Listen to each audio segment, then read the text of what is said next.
The Whisper. Written and illustrated by Pamela Zagarenski.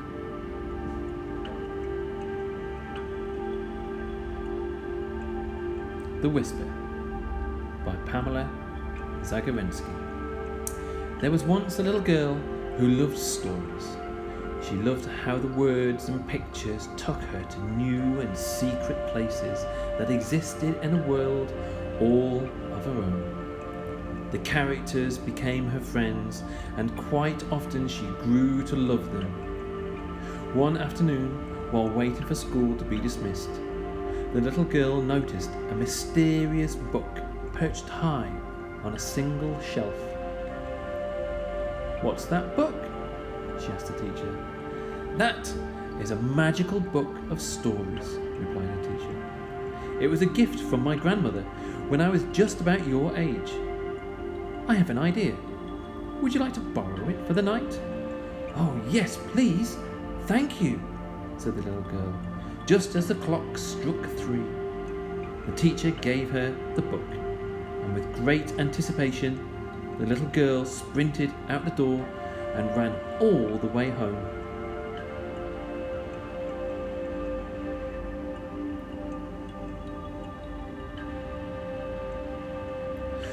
Once home, the little girl greeted her dog and ate supper, and when she was just about to burst with excitement, she escaped to her room to read.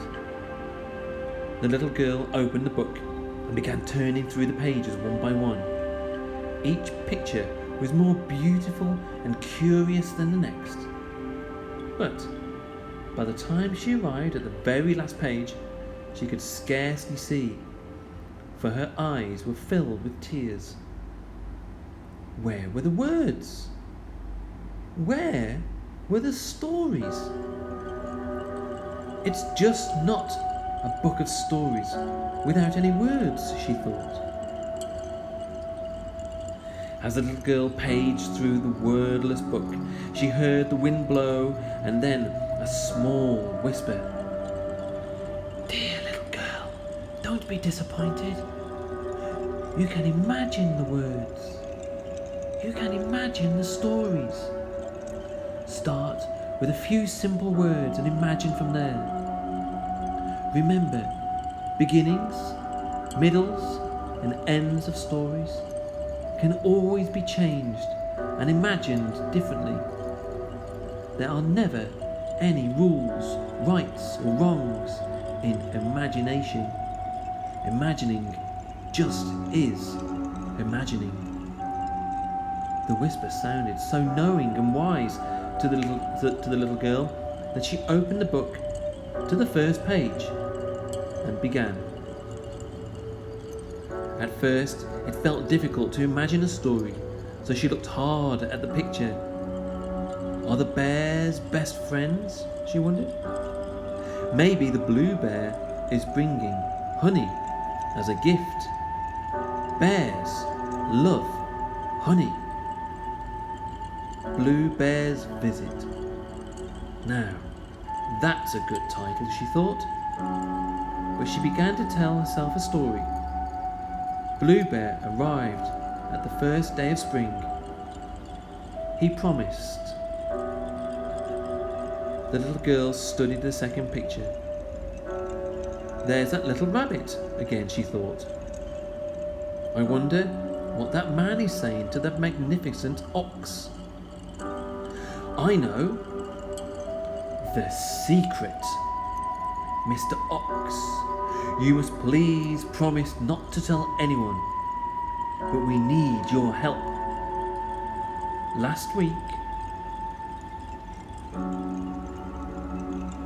the words began to come more and more easily to the little girl. Then the words grew into sentences, and sentences became stories. The quest. Their 100-mile journey began in a sturdy wooden boat. Are we there yet? Asked Rabbit. In another 2 days and 1 night, replied Lion. Oh, that's a very long time. I forgot. please remind me again. Where are we going? Asked Rabbit. Tiger's prayer. All the creatures of the land, near and far, would be coming, and preparations were being made. The clown in the pointed hat would play music on his accordion. The wind horse would jump through hoops. Tea would be served exactly at noon, for Tiger had something important to say.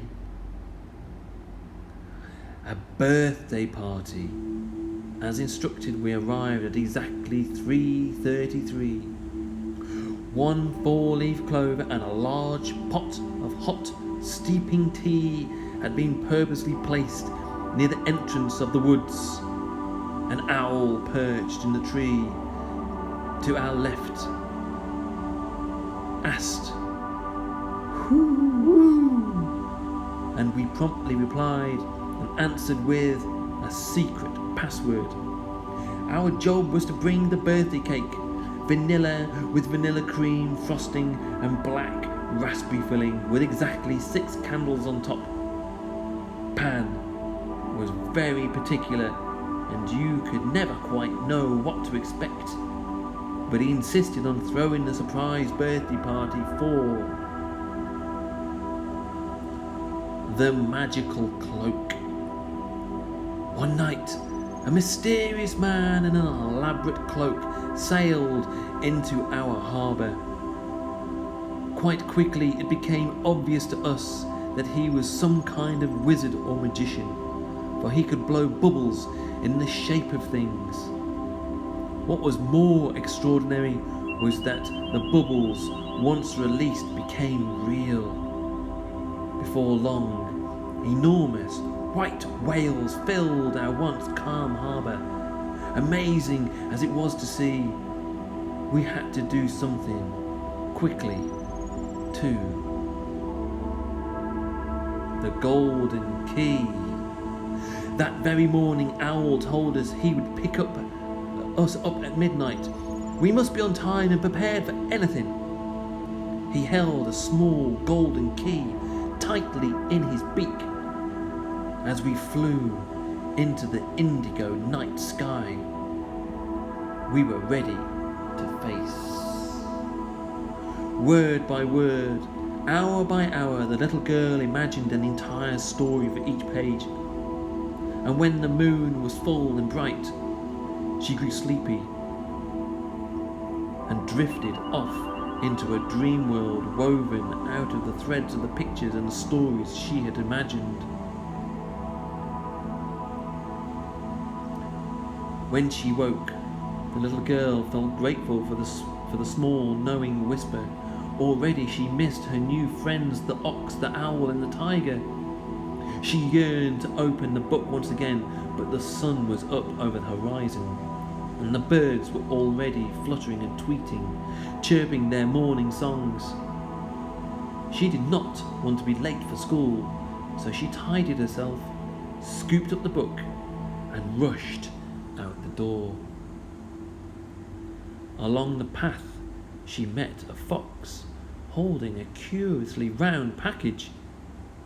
"Excuse me, little girl," said the fox.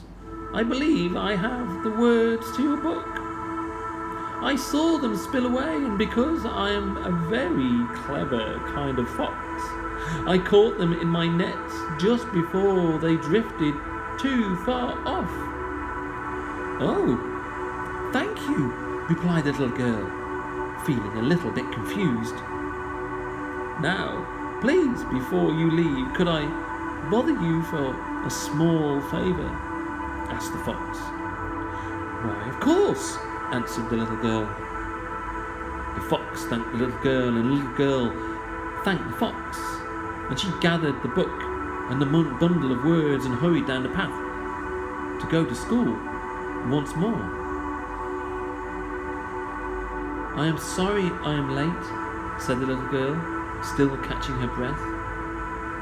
"There was a whisper, and I imagined many stories for every picture, and I overslept And the words, I didn't know that they had fallen away, but the clever fox caught them in his net, but I loved your book, and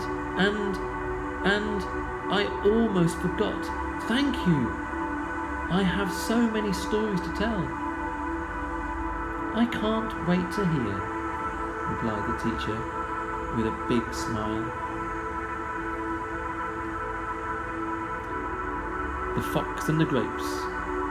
A famished fox saw some clusters of ripe black grapes hanging from a vine. She resorted to all her tricks to get them. But this fox is of the very clever kind, so she imagined her story differently, and the grapes tasted ever so sweet. The end.